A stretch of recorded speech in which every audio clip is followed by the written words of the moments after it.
Hello, dear students. Very warm welcome to Dr. Zia Ahmed YouTube channel. Today we shall be talking in the subject of translation studies, and as everybody knows that idioms, metaphors, and other fixed impressions and expressions are very much important in the translation studies. We are going to talk about that. Everyone knows that in every language there are idioms, there are metaphors, there are proverbs. All these things have their own weight, their own value, but they have weight and value with respect to their languages. It is not the case that if one idiom is significant in one language, it may be possibly significant in another one as well. It's not possible. It may have different meaning in one language and still different meaning in another language. So that is why it is necessary to see how these things become important, because without understanding their importance it's not possible to understand the studies which are called translation studies.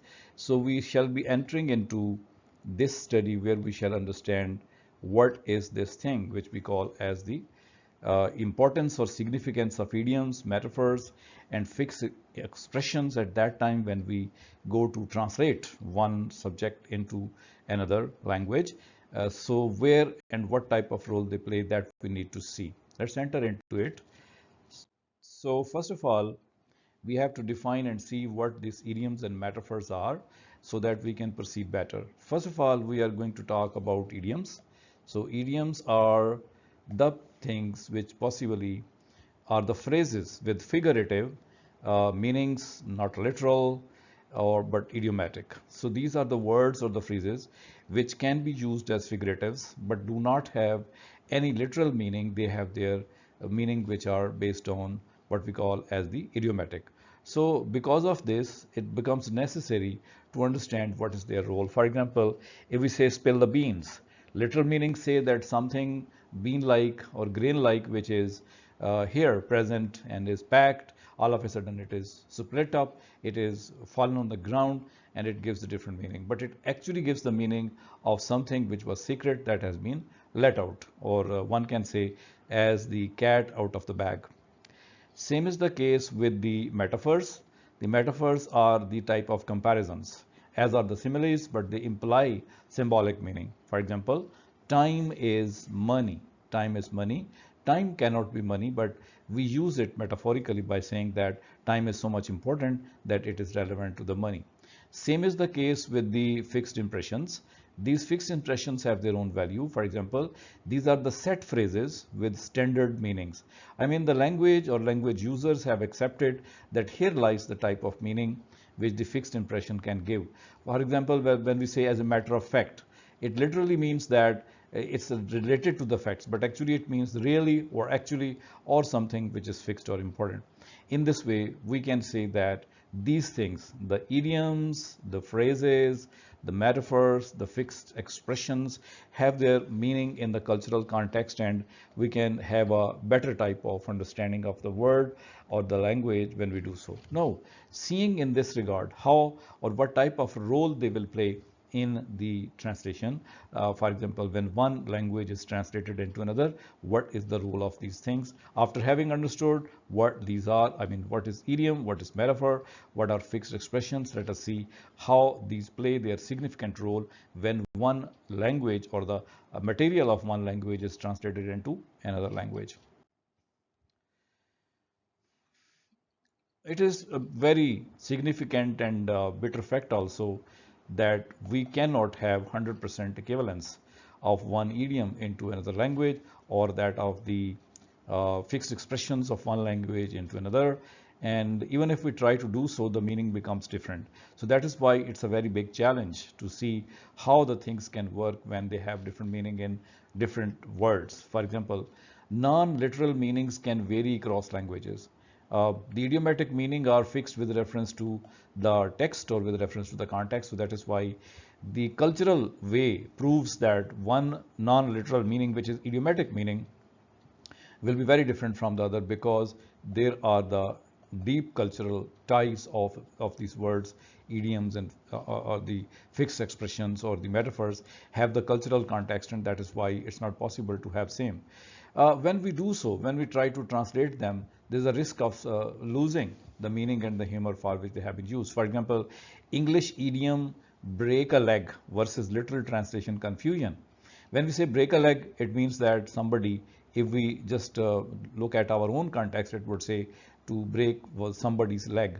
But actually it has a different meaning, which may be a type of meaning that may not be understood in the other language. So that is why it's not possible. There's a challenge in translation about these things, which are fixed expressions, idioms, and the metaphors. They may be having different meaning in one language and different in the other. So that is why it's not possible for us. In the same way, we may have one metaphor in one language tied to the culture. It may not be same one in the other language. So that's why there's a big difficulty in understanding these things. However, one can proceed further with different types of strategies which one can use in order to translate the idioms. For example, literal translation. When we don't have another fixed meaning, another fixed type of expression or idiom in the target or language, at that time what we can do, we may ignore the idiom and give literal translation. But it will not be that effective as the idiom has been. Same is the case with the functional equivalence, which means to finding an equivalent idiom in the target language. Definitely, we may have different idioms, and these idioms can have same meaning also. So that is why the idiom of one language should be searched upon in the target language to see what type of idiom or which idiom may be possibly replace the idiom of the source language. So in that way, the second approach is not to translate literally, but to find out the equivalence. Even if the equivalence is not available, we may go to descriptive translation, which means explaining meaning when no equivalent exists. So maybe using the meaning of, not the literal translation, but the meaning of the metaphor or the meaning of the idiom we may be using in order to convey good communication to the person. For example, kick the bucket is a type of idiom which may give the Urdu translation to kick some bucket. But actually this idiom means that somebody has died. So we can use this word by translating or by using idioms which are available in Urdu language. So in that way, different strategies can be used in order to replace the idioms when we are engaged with the translation of idioms, of fixed expressions of one language into another one. The same strategies can also be used for the sake of metaphors. For example, we may try to maintain the similarity of the original imagery because they are culturally connected, and that is why from the source language, after understanding one metaphor, we may be using the metaphor which if is available in the target language. If it is not, then the second technique is that of the adaptation. Here we can use an image more familiar to the target culture, although we will give to the same sense which is available in the source language, but we can little bit adapt it in order to give familiar meaning from the target language. It's also possible. And then we can, as a third strategy, use the meaning, explained meaning. We can do so by particularly for complex or unique metaphors. Some metaphors may be quite unique with respect to one culture, and they may not be available in the target language. So that is why their meanings may be explained. So these three strategies can also be used in order to convey the meaning.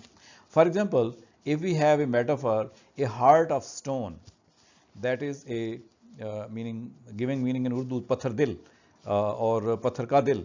But in that way, we could not indicate the apathy of the person for whom this idiom is being used. So we can go for explanation, or we can find out equivalent idiom or metaphor in the target language. Only then we can avoid the difficulties caused by this type of thing. Fixed expressions are again very important, and in order to translate them or use them in the target language, we again have some of the problems. For example, if there is one equivalent available in the target language, we may be retaining this phrase or the equivalent may be found out.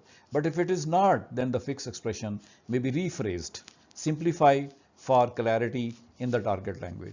If we try to do so, even then the meaning will be reached, but the communication will not be that effective as it could have been with the fixed expression if there was equivalent available. Or we can use another strategy also of omitting or finding out some substitute.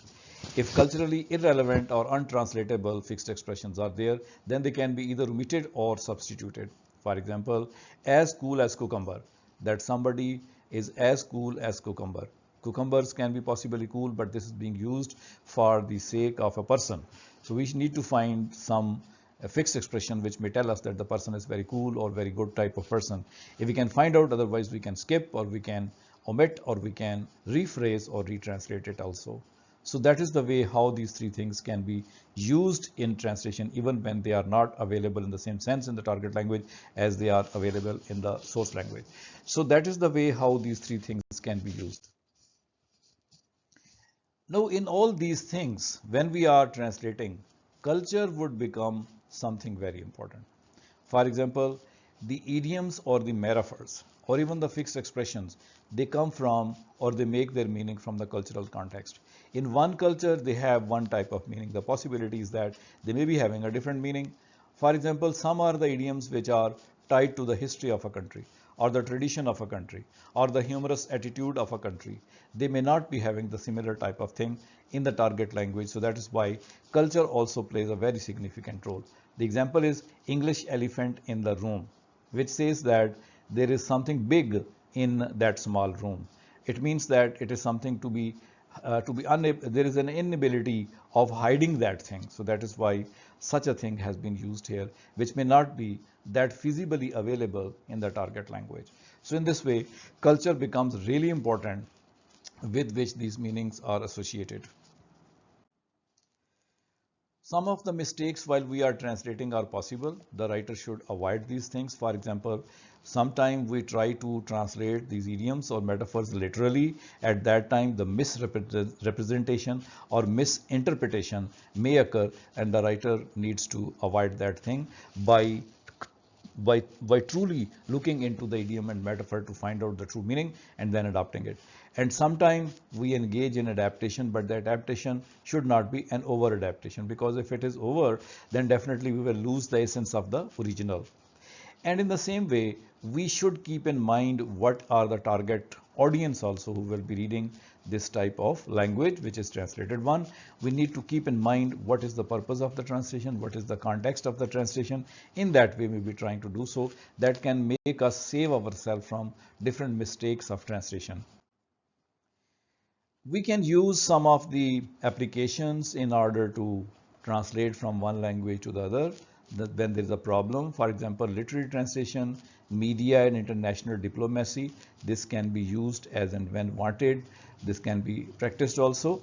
And we can see also to create a type of balance of meaning and cultural relevance. In this way, translation of this type is really associated with our real world type in which we live. We can conclude by giving important points by saying that, first of all, idioms and metaphors and fixed expressions enrich language. They enrich language, but they have a big threat to the translation studies also. They pose a challenge. Similarly, we don't have very much effective strategies to find out equivalents of or to use a proper adaptation or to have cultural awareness. But whatever the case may be, the goal is to preserve meaning, tone and cultural relevance. Only then it is possible. So dear students, that was all about the translation or the role of these idioms and metaphors and fixed expressions in translation. We have found out that certain things are difficult, certain easy, certain challenges are there. In order to cover that, some of the strategies are there that we have also understood. So if you get something out of this video, to understand something, you may be preferring to go subscribe the channel or to hit the like button also. And therefore, the show ends here. We shall be seeing each other in some next video. Thank you for watching.